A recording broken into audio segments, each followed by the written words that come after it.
전능하신 하나님께 예배하러 모이신 모든 분들을 주님의 이름으로 환영합니다.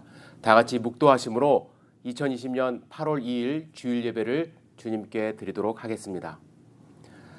아버지께 참되게 예배하는 자들은 영과 진리로 예배할 때가 오나니 곧 이때라.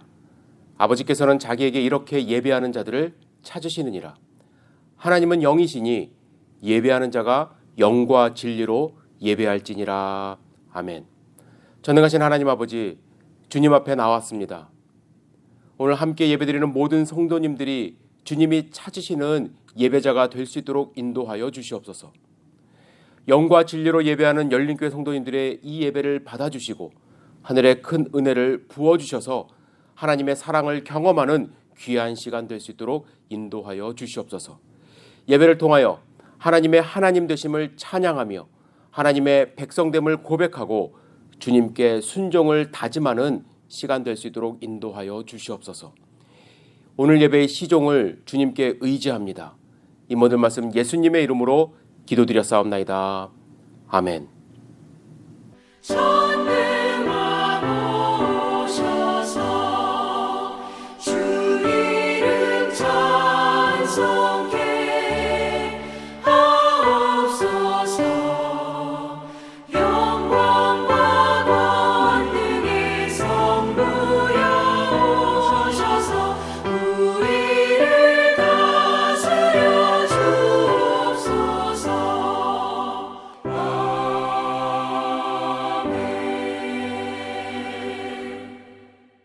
하늘에 계신 우리 아버지여, 이름이 거룩히 여김을 받으시오며 나라가 임하옵시며 뜻이 하늘에서 이루어진 것 같이 땅에서도 이루어지리이다. 오늘날 우리에게 일용할 양식을 주옵시고 우리가 우리에게 죄 지은 자를 사하여 준 것 같이 우리의 죄를 사하여 주옵시고 우리를 시험에 들게 하지 마옵시고 다만 악에서 구하옵소서. 대개 나라와 권세와 영광이 아버지께 영원히 있사옵나이다. 아멘. 교회 소식 몇 가지 알려드리도록 하겠습니다. 지금 코비드-19 상황이 계속 악화되고 있는 상황입니다. 우리 성도님들의 안전과 건강을 위해서 여러분들 계속 기도해 주시기를 부탁을 드리고요. 교회에서는 토요일 오전 6시 새벽 예배와 또 수요일 저녁 8시 줌 기도회를 통해서 함께 기도하고 있습니다. 가능하신 분들은 꼭 참여하셔서 이 상황을 기도로 함께 극복할 수 있도록 여러분들 협조해 주시기를 부탁드립니다. 이건설 목사님 가정이 8월 13일에 한국으로 이제 귀국하게 되셨습니다. 이제 며칠 남지 않았습니다. 미국에서의 생활을 잘 마무리하고 또 안전하게 귀국하여 또 하나님이 주신 사명을 잘 감당할 수 있도록 여러분들 계속해서 기도해 주시기를 부탁을 드립니다. 이건설 목사님이 이제 한국으로 떠나게 되시면서 우리 자녀들에게 말씀을 또 가르치고 양육할 EM 사역자를 우리가 기도하면서 또 청빙 과정이 있습니다. 여러분들 함께 기도해 주시고 또 하나님이 불러주신 또 귀한 사역자가 함께 동력할 수 있도록 지속적인 관심과 기도 부탁드립니다. 이 시간 우리 찬송가 250장 구주의 십자가 보혈로 함께 힘있게 주님께 찬양 드리신 후에 함께 기도하는 시간을 갖도록 하겠습니다. 찬양 드리겠습니다.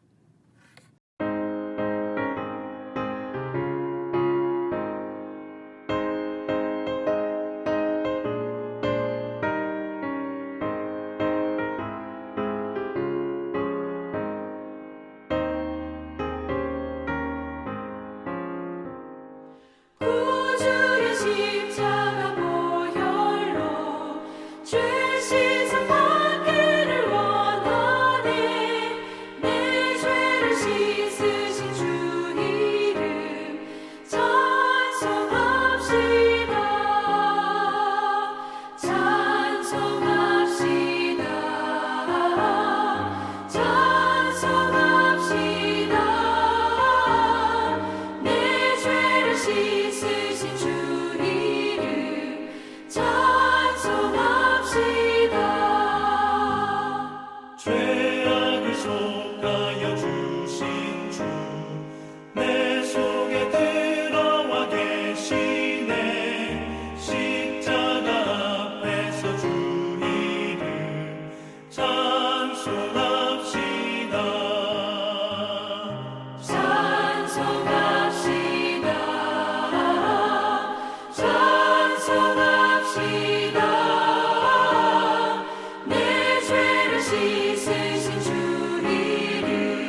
우리 다 같이 마음을 모아서 주님께 기도하도록 하겠습니다. 기도하시겠습니다. 사랑과 은혜가 충만하신 아버지 하나님, 죄로 인하여 죽을 수밖에 없었던 우리를 사랑하셔서 독생자 예수 그리스도를 보내주시고 주님의 크신 섭리 안에서 예수님을 구세주로 영접하여 구원받고 하나님을 아버지라 부르며 이렇게 예배할 수 있도록 인도하신 그 크신 은혜에 감사와 영광을 올려드립니다. 주님, 지난 일주일의 삶을 돌이켜봅니다.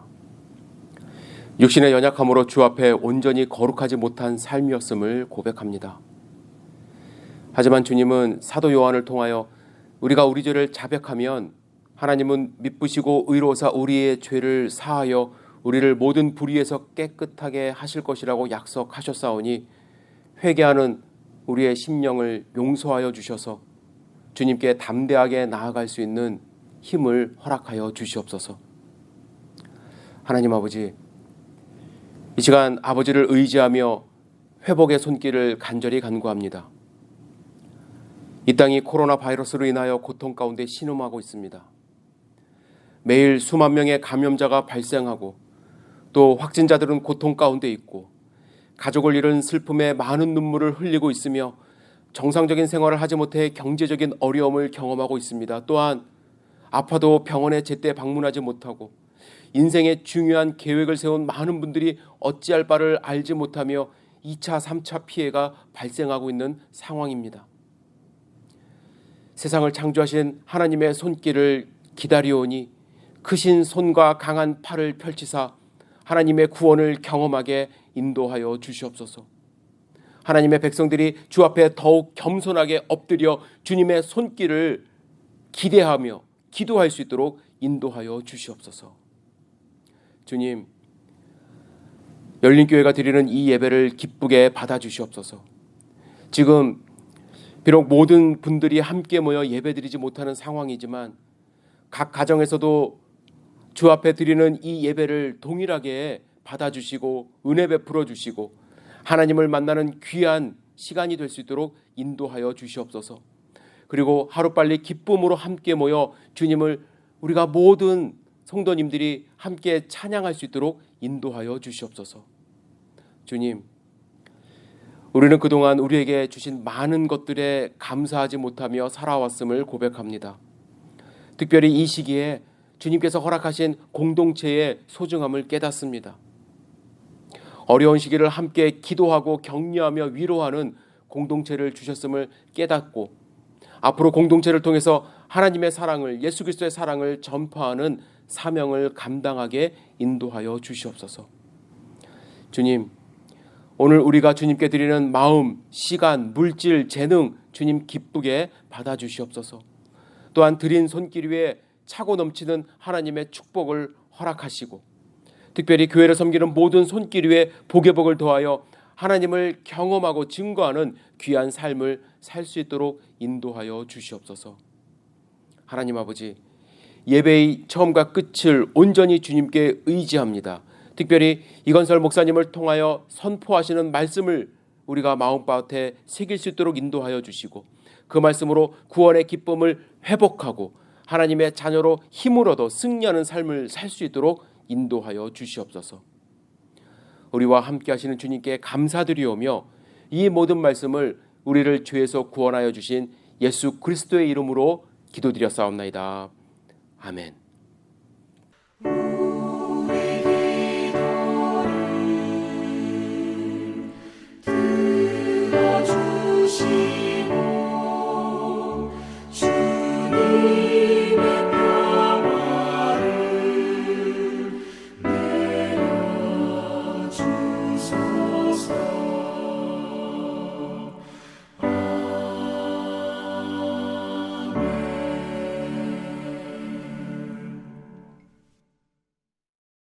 이 시간 오늘 주신 하나님의 말씀을 함께 읽도록 하겠습니다.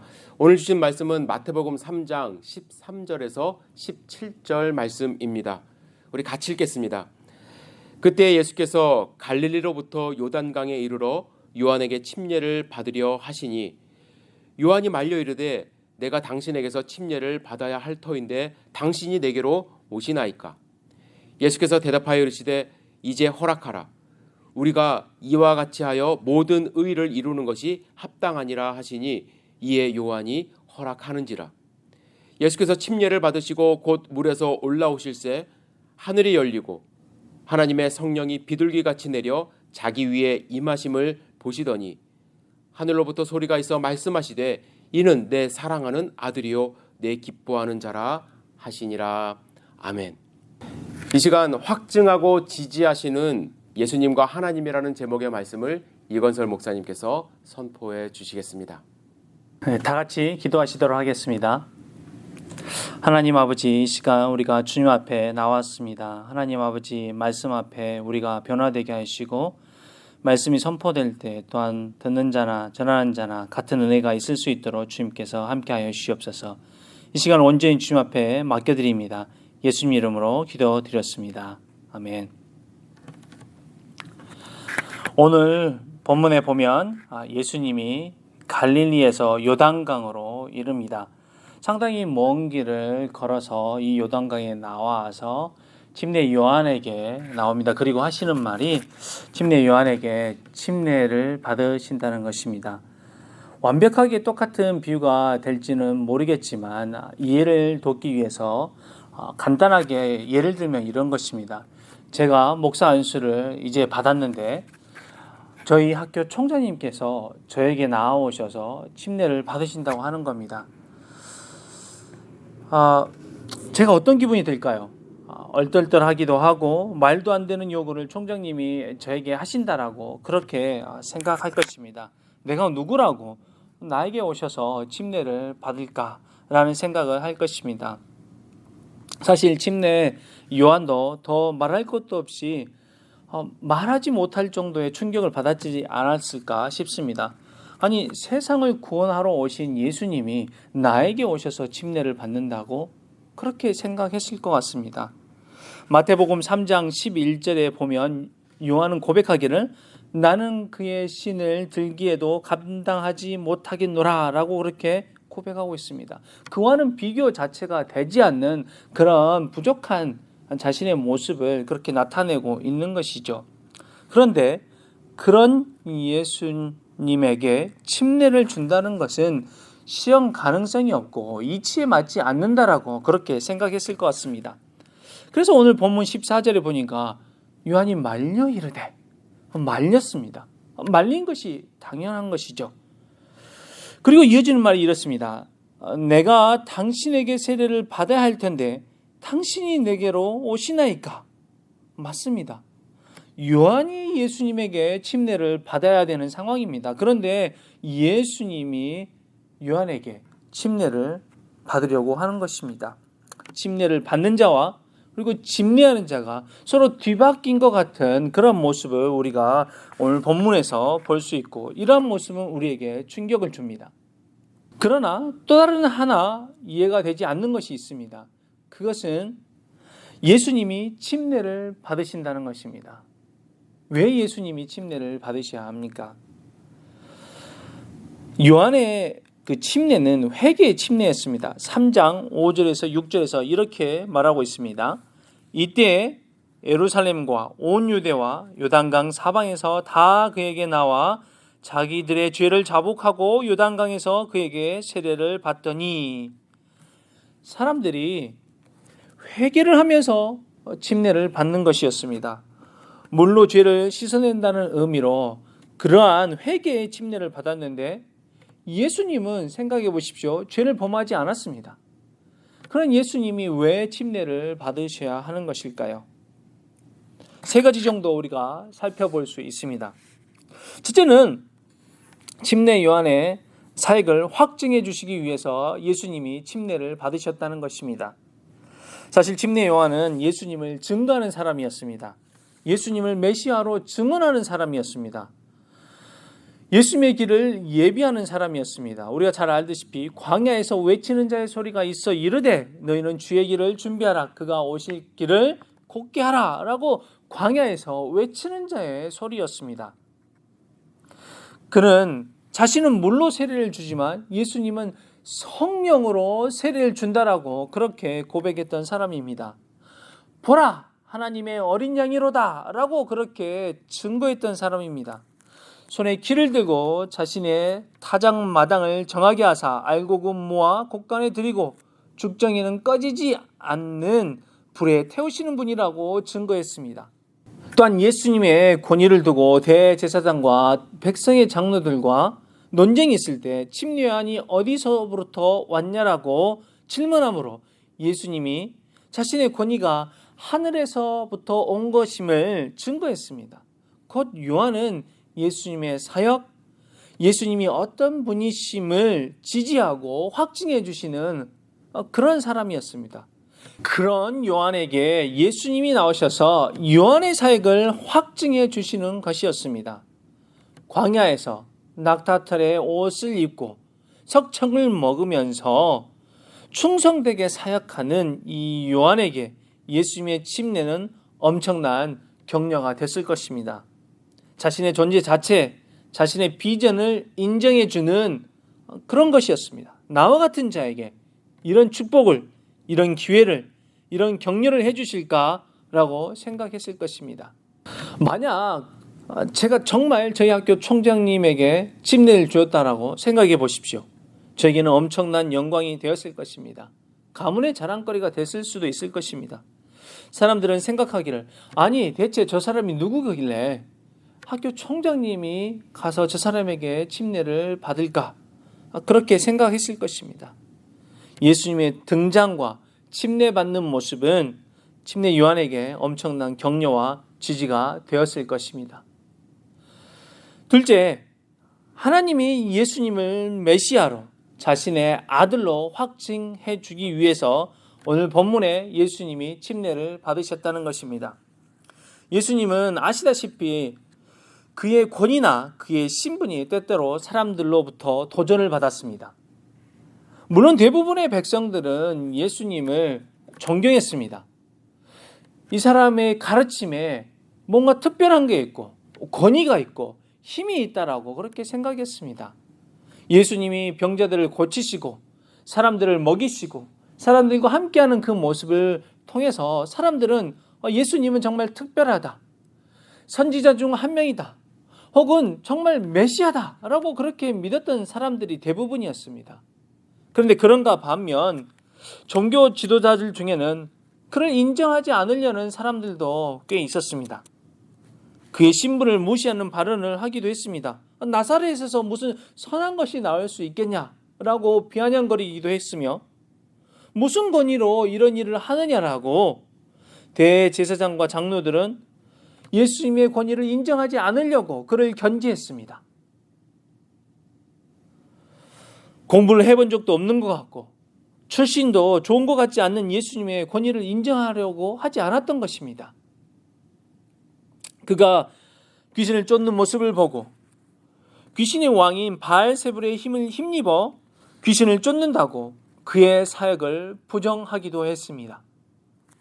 그의 누이들이 우리와 함께 있지 않냐 하면서 하늘로서부터 왔다는 예수님을 무시하려 했던 종교 지도자들 그리고 율법 선생들이 있었습니다.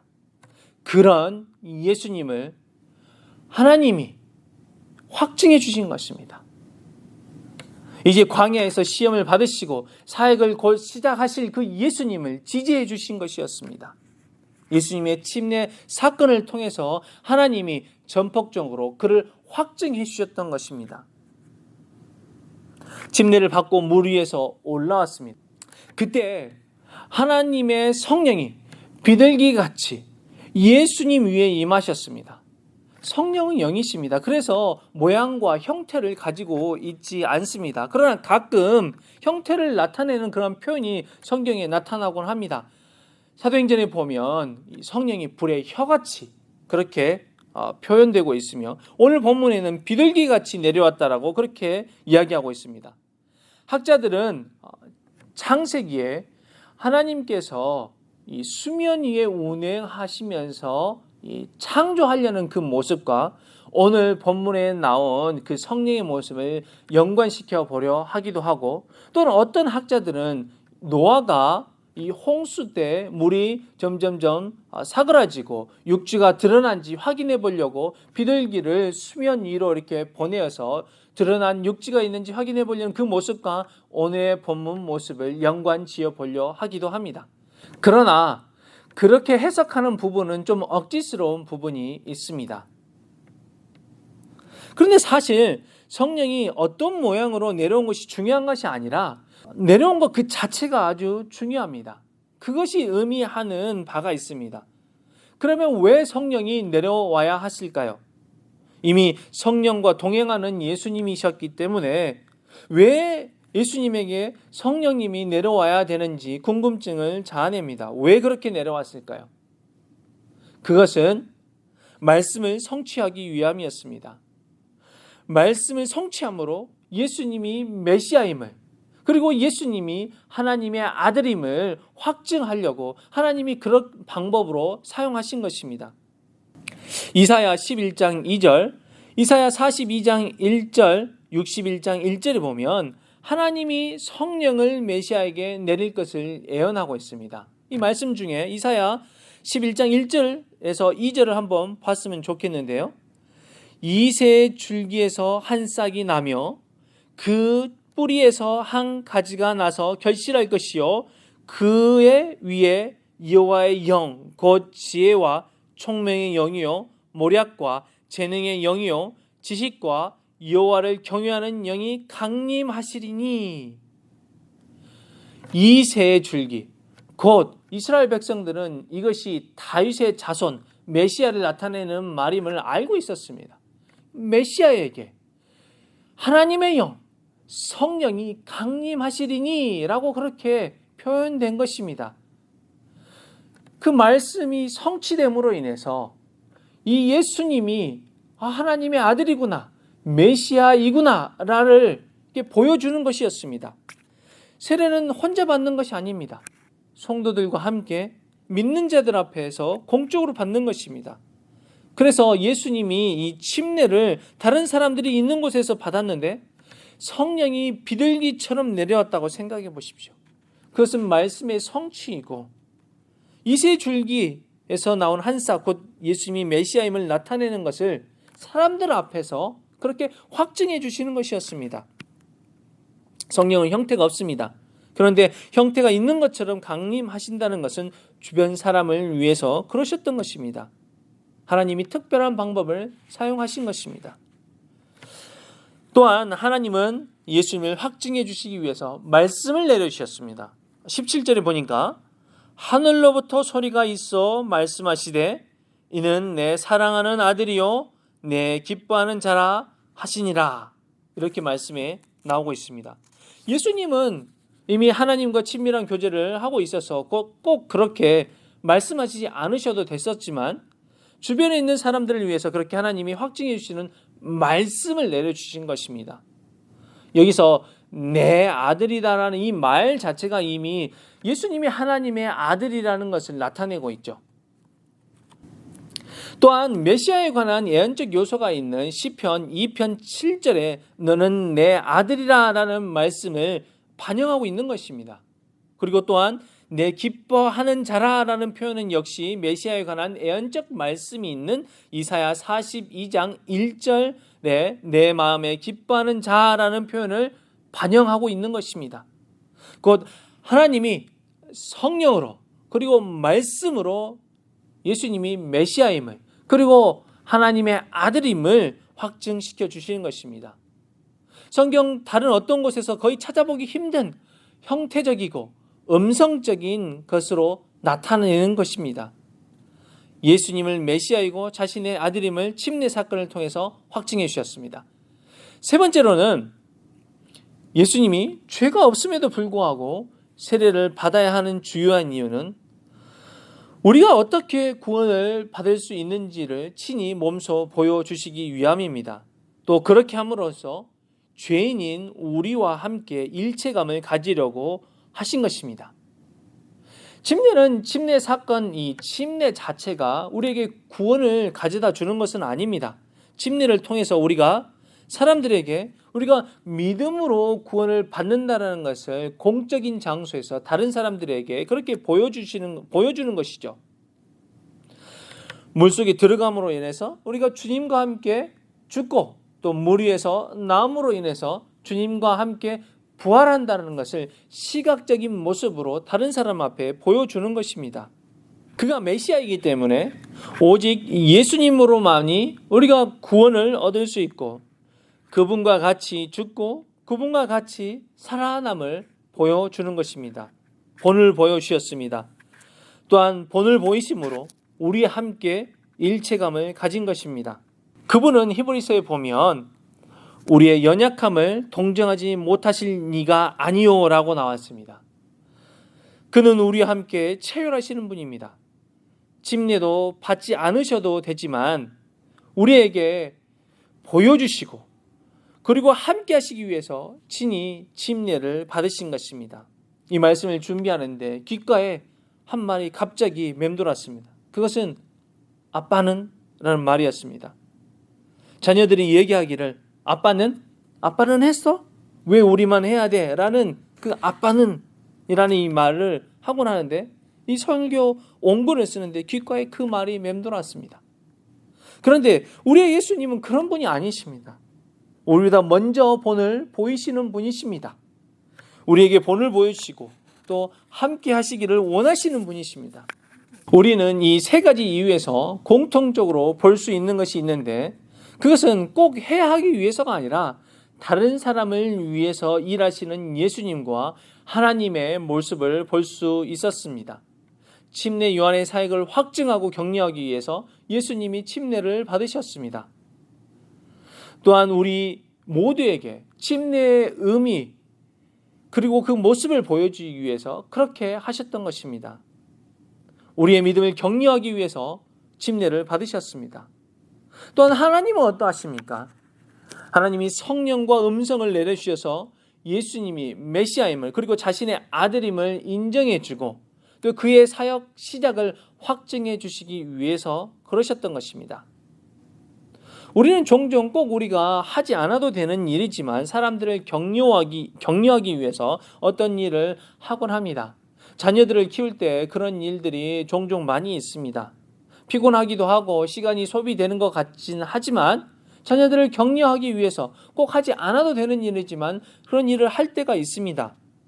예를 들면 발표회나 경연대회가 있을 때 참석하여서 우리 자녀들을 격려하고 지지해 주기 원합니다. 물론 실력이 뛰어나서 상을 받는 자녀들도 있습니다. 그러나 모든 자녀들이 엄청난 실력을 가지고 있어서 상을 꼭 받기 위해서 그 경연대회를 참석하는 것이 아닙니다. 그리고 또 우리 자녀들이 그 상을 꼭 타야 되기 때문에 우리가 그러한 경연대회나 발표에 참석하는 것은 아닙니다.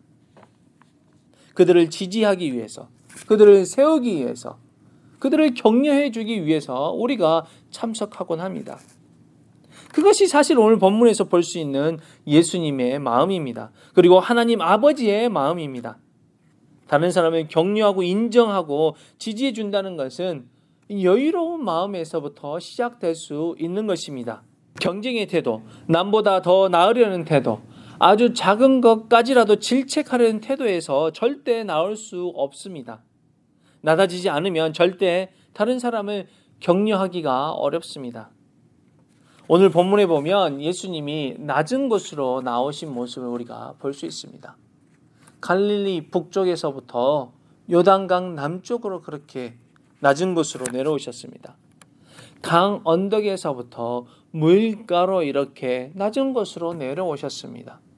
더 나아가서 침례 요한에게 인간의 손에 침례를 받는 그런 낮은 모습을 보이셨고 심지어 물속에 들어가서 더 낮은 곳으로 내려가셨습니다. 그렇게 더 낮은 곳으로 가셨기 때문에 예수님이 침례 요한의 사역을 확증시켜 주실 수 있었던 것입니다. 하나님은 또 어떠하십니까? 물론 모소부재하셔서 하나님은 어느 곳에나 계십니다. 그러나 그렇게 하지 않아도 되지만 성령을 위해서 아래로 예수님에게 보내주셨습니다. 하늘이 열리고 성령이 내려왔다고 말씀하고 계십니다. 또한 하늘로부터 소리가 내려옵니다. 그렇게 하나님이 예수님의 시작을 확증해 주신 것입니다. 우리가 낮은 곳으로 가지 않고는 다른 사람을 지지하고 격려하고 확증해 줄 수가 없습니다. 낮은 물가에 가서 물에 이 옷을 적시지 않고는 그런 사람을 지지해 주기가 어렵습니다. 발에 흙을 묻히고 지저분한 물에 들어가지 않고는 우리가 지지해 주기가 어렵습니다. 사람을 세워주기가 어렵습니다. 침례 요한이 있는 그 물 속으로 들어가야 하는 것입니다. 저 먼발치에서 해주는 격려와 지지는 진정한 격려와 지지가 될 수 없습니다. 낮은 곳으로 가야 되고 눈높이를 맞춰야 됩니다. 그럴 때 우리가 진정으로 사람을 세울 수 있고 격려해 줄 수 있고 지지해 줄 수 있는 것입니다. 오늘의 가정이라는 잡지사의 부사장으로 있는 존 트렌드가 1993년 겨울 시즌 잡지에 이런 글을 기고했습니다.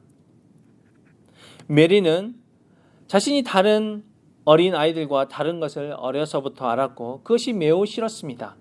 그녀는 태어나서부터 입 천장이 갈려져 말을 제대로 할 수 없는 선천성 기형인 구개 파열의 장애를 앓고 있었습니다. 그래서 삐뚤어진 입, 구부러진 코, 그리고 제대로 되지 않는 그 발음으로 인해서 어린아이들의 친구들의 조롱을 받아야 됐으며 차가운 시선을 견뎌내야만 했습니다. 놀림도 놀림이었지만 메리는 자신이 다른 사람들과 다르게 생긴 것 자체가 너무 싫었습니다. 메리는 자신의 가족 이외에는 다른 어떤 누구도 자신을 사랑해주고 용납해줄 거라고 그렇게 생각하지 않았습니다. 레너드 선생님 수업을 듣기 전까지는 말이죠. 레너드 여선생님은 늘 따뜻한 미소를 하였고 모든 반 학생들이 이 레너드 여선생님을 좋아했습니다. 메리도 레너드 선생님을 좋아했습니다. 1950년대에는 이 선생님들이 매년 학생들에게 청각 테스트를 하는 것이 일반적이었습니다. 그러나 메리는 한쪽 귀가 잘 들리지 않았습니다.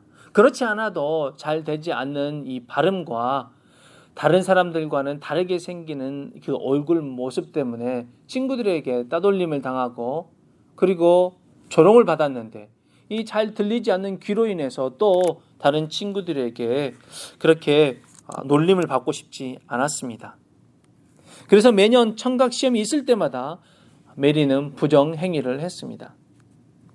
청각 시험은 학생들이 교실에 들어가서 좌석에 앉고 한쪽 귀를 막으면 이 막은 귀 쪽으로 선생님이 속삭이는 어떤 말을 하면 이 반대편 귀로 선생님이 속삭이는 그 말에 대답을 하거나 아니면 똑같이 그 말을 반복하면 되는 것이었습니다. 메리는 이 잘 들리지 않는 이 귀를 테스트할 때는 잘 들리는 귀를 막은 척 하지만 실제로는 막지 않고 선생님의 그 속삭이는 말을 들으려고 했습니다. 또한 메리는 보통 선생님이 오늘 하늘이 정말 파래 아니면 내가 지금 신은 신발의 색깔이 무엇이야 라는 등의 질문을 하는 것을 알고 있었습니다. 그러나 그날은 조금 달랐습니다. 하나님은 레너드 선생님에게 메리의 인생을 바꿀 다른 문장을 말하게 했습니다. 청각 테스트를 하는데 메리는 내가 내 딸이었으면 좋겠다라는 말을 들었습니다. 메리를 있는 그대로 받아주고 인정해주고 지지해주는 말 한마디가 그녀의 인생을 바꿔놓았습니다. 자기 가족뿐 아니라 다른 사람이 자신을 용납하고 사랑하고 다른 사람과 다르게 생긴 것이 전혀 문제가 되지 않는다고 그렇게 인정받는 것이 메리가 세상을 다르게 새롭게 그렇게 보도록 하게 했습니다. 자신감을 가지게 했습니다. 우리는 또한 말로만 다른 사람을 격려하고 세우고 인정하고 지지하는 것이 아닙니다. 때로는 행동으로, 때로는 섬김으로, 태도로 우리가 여러 방법으로 다른 사람을 격려하고 지지하고 세워줍니다. 나에게 집중되어 있는 사람은 다른 사람을 볼 수가 없습니다. 내가 상처받는 것, 내가 인정받지 못하는 것, 이런 것에만 집중한다면 다른 사람이 눈에 보이지 않고 자신을 변호하는 데 바쁘며 다른 사람을 비방하는 데 바쁠 것입니다. 또한 우리는 성경 다른 곳에서 하나님이 사람을 세워주고 격려해주는 그런 모습을 볼 수 있습니다. 여호수아서 1장에 보면 하나님이 여호수아를 격려해주는 모습을 볼 수 있습니다. 1장 6절에 하나님이 여호수아를 이렇게 격려하고 지지합니다. 강하고 담대하라. 너는 내가 그들의 조상에게 맹세하여 그들에게 주리라 한 땅을 이 백성에게 차지하게 하리라. 강하고 담대하라.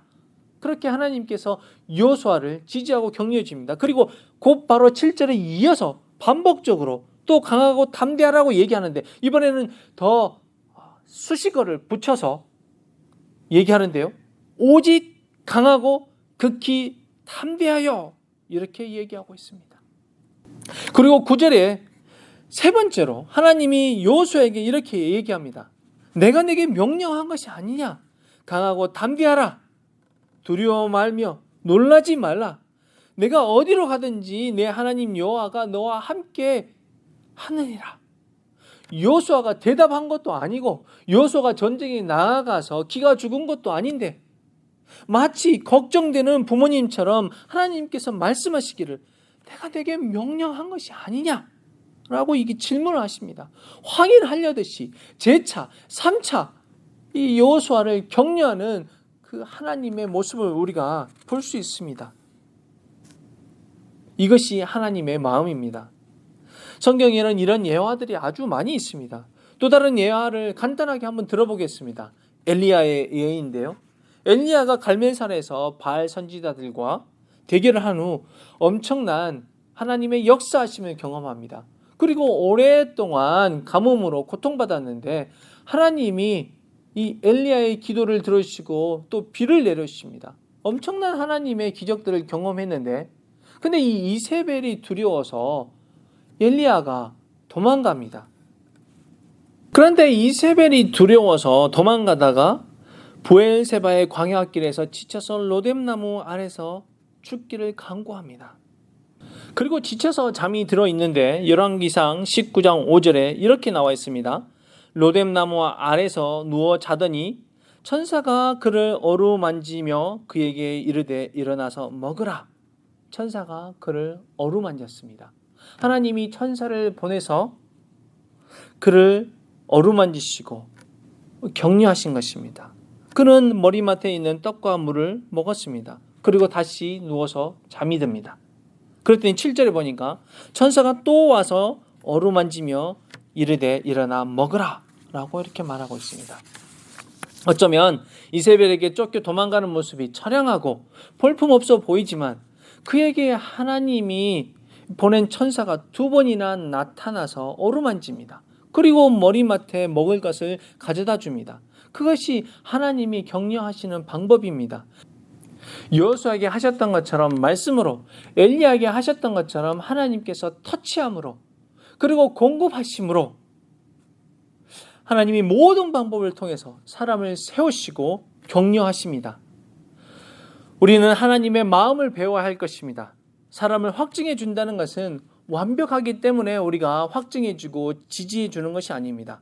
그것은 하나님의 성품을 담고 싶어서 그렇게 할 수 있는 것입니다. 각각의 지체가 살아 움직일 수 있도록 지지와 인정, 사랑과 용납, 주님의 은혜가 넘치기를 노력해야 할 것입니다. 그것을 하나님이 기뻐하십니다. 또한 하나님이 엘리야를 어루만지시고 위로하시고 공급하셨던 것처럼 주님의 위로와 만지심, 격려하심을 경험하는 열린교회 성도님이 되기를 기도합니다. 주님이 말씀으로 격려해 주지 않고는 우리가 힘을 얻을 수 없습니다. 주님이 영적으로 우리를 만져주지 않고는 우리가 위로함을 얻을 수가 없습니다. 로뎀나무 아래 밑에서 축 처져 있는 우리를 누가 만져줄 수 있겠습니까? 오직 주님만이 우리를 만져줄 수 있습니다. 주님만이 우리를 일깨울 수 있습니다. 주님이 공급하지 않고는 우리가 힘을 얻을 수 없습니다. 주님의 공급함을 힘입어 우리가 40일 주야 광야길을 갈 수 있었던 엘리야처럼 그렇게 걸어갈 수 있는 것입니다. 주님의 위로와 공급, 주님의 만지심, 그리고 말씀하심을 날마다 경험하는 저와 여러분이 되기를 소원합니다. 오늘 설교가 미국을 떠나기 전 마지막 설교입니다. 주님의 이름으로 여러분 모두를 축복합니다. 이 자리를 빌어 기도해 주시고 섬겨 주시고 사랑해 주셔서 너무 감사합니다. 늘 주님과 함께 하시기를 기도하겠습니다. 감사합니다. 다 같이 기도하시겠습니다. 하나님 아버지, 그렇게 하지 않으셔도 됐지만 사람을 세우시고 또 격려하기 위해서, 확증하기 위해서 그렇게 하셨던 예수님의 모습, 또 하나님의 모습을 오늘 본문을 통해서 우리가 보았습니다. 하나님 낮은 곳으로 나오셨던 그 예수님의 모습을 우리가 보았습니다.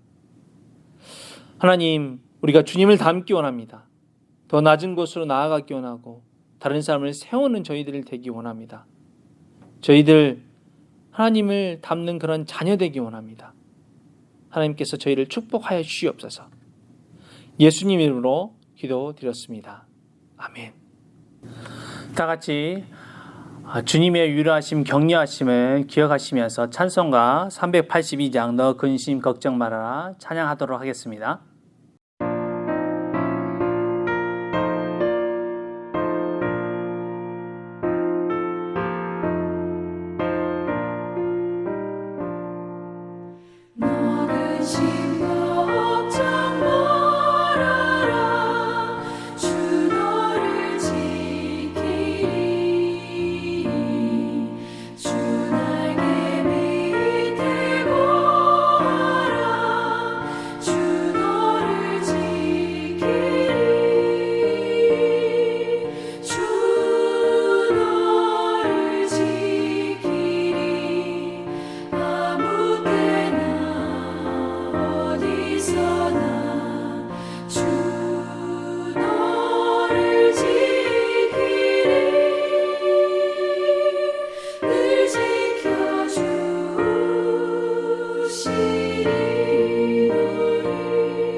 다 같이 기도하시겠습니다. 하나님 아버지, 이 시간 우리가 주님 앞에 우리의 마음을 담아 물질로 주님 앞에 나옵니다. 주님께서 흠양하여 주시고 하나님 아버지 또 물질을 드리는 손길마다 주님께서 축복하셔서 사업체, 가정 가운데 주님 은혜 베풀으시고 부족함이 없도록 주님께서 함께하여 주시옵소서. 또한 물질이 하나님이 기뻐하신 곳에 쓰일 수 있도록 주님 축복하여 주십시오. 선교하는데 주님의 나라를 확장하는데 이 물질이 쓰일 수 있도록 주님 도와주시고 주님이 기뻐하는 곳에 쓰일 수 있도록 함께하여 주시옵소서. 이제는 우리 주 예수 그리스도의 무한한 은혜와 하나님 아버지의 지극한 사랑과 성령 하나님의 위로, 교통, 감화, 감동하심이 오늘 이 시간 주의 말씀과 터치하심과 또 공급하심을 경험하고 한 주를 힘있게 살아갈 하나님의 권속들 머리머리 위에 지금으로부터 영원토록 함께 하시기를 주님의 이름으로 축원하옵나이다.